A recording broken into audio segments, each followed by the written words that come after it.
বাংলাদেশের ইতিহাস আর ঐতিহ্যের মাঝে মিলেমিশে রয়েছে নানা ধর্ম, বর্ণ, জাতি। একেই তো বলে সংকর জাতি।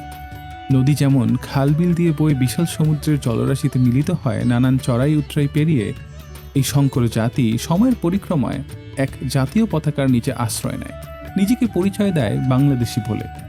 জাতি, বর্ণ, ধর্ম, গোত্র নিয়ে বিবাদ না থাকলেও হঠাৎ হঠাৎ ভিনদেশি উস্কানিতে ভাই ভাই শোনা যায় ক্ষণিকের বিভেদ। পরিসংখ্যান বলছে বাংলাদেশে ইসলামের পর বৃহত্তর জনগোষ্ঠীর ধর্ম হিন্দু। কথায় আছে 12 মাসে 13 পার্বণ, অর্থাৎ সারা বছর জুড়েই হিন্দু জনগোষ্ঠীর কোনো না কোনো উৎসব, পূজা বা আনন্দের উপলক্ষ থাকে। পঞ্জিকা অনুযায়ী বছরে প্রায় 180 থেকে 200 দিন কোনো না কোনো পূজা, ব্রত বা তিথি থাকে, কেননা হিন্দু ধর্মে আছে 33 কোটি দেবতা। এখানে মূল বৈদিক ধারণা অনুযায়ী কোটি দিয়ে সংখ্যা নয়, প্রকার বা ধরন বোঝাতে ব্যবহার করা হয়েছে। বিভিন্ন দেশে পালিত কিছু বড় ও পরিচিত পূজা হল দুর্গা পূজা, কালী পূজা, লক্ষ্মী পূজা, সরস্বতী পূজা, শিবরাত্রি, জন্মাষ্টমী, রথযাত্রা, দীপাবলি। এগুলো ছাড়াও প্রত্যেক ব্যক্তির নিজ বিশ্বাস, পারিবারিক আচার অঞ্চলভেদে আরও বহু আচার ও উৎসব আছে। বাংলাদেশে কিভাবে এগুলো পালিত হয়?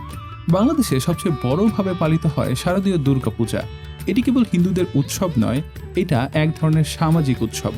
মণ্ডপে মুসলিম, বৌদ্ধ, খ্রিস্টান সব সম্প্রদায়ের মানুষই ঘুরতে যায়, আলোকসজ্জা দেখে। গত বছরে দেশ জুড়ে 33,355 মণ্ডপে পালিত হয়েছিল শারদীয় দুর্গাপূজা।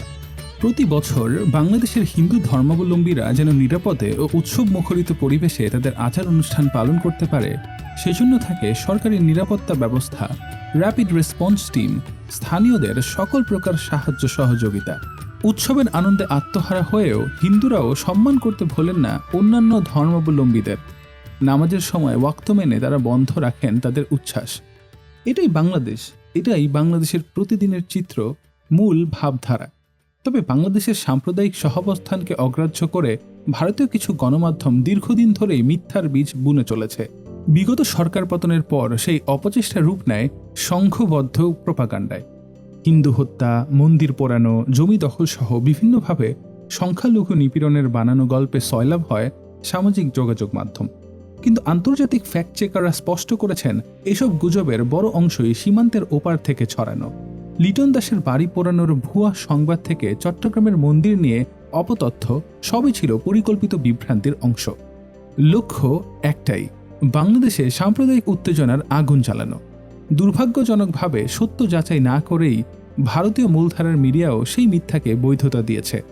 রিউমার স্ক্যানারের তথ্য মতে শুধু 2024 সালেই 72 ভারতীয় গণমাধ্যম বাংলাদেশ নিয়ে 137টি মিথ্যা খবর ছড়িয়েছে, যার অধিকাংশই ছিল হিন্দু নির্যাতনের ভুয়া সংবাদ। অথচ সংখ্যালঘু নির্যাতনের প্রশ্নে ভারত নিজেই বারবার কাট করায়, যেখানে মুসলিম, খ্রিস্টান, শিখ ও দলিতদের উপর হামলার খবর নিত্যদিনের বাস্তবতা। এই তো গত মাসের বড়দিন উদযাপন উপলক্ষে ভারত জুড়ে খ্রিস্টান সম্প্রদায়ের মানুষের উপর হামলার ঘটনায় বিশ্বজুড়ে নিন্দার ঘটনা ঘটলেও শাসক দল ছিল বরাবরের মতোই নীরব। বাংলাদেশের সাধারণ মানুষ কখনোই সাম্প্রদায়িক নয়, তবুও কখনো যদি কোনো বিচ্ছিন্ন ঘটনা ঘটে অনতিবিলম্বে নেওয়া হয় পদক্ষেপ। অনাকাঙ্ক্ষিত ঘটনাগুলো বাংলাদেশের সমাজের চরিত্র নয়, বরং রাজনৈতিক অপব্যবহার, গুজব বা উস্কানির ফল। সম্প্রতির এই দেশে যেন কোনোভাবেই সাম্প্রদায়িকতা স্থান না পায়, তার দায়িত্ব কেবল সরকারের একার নয়, আপনার আমার সকলের।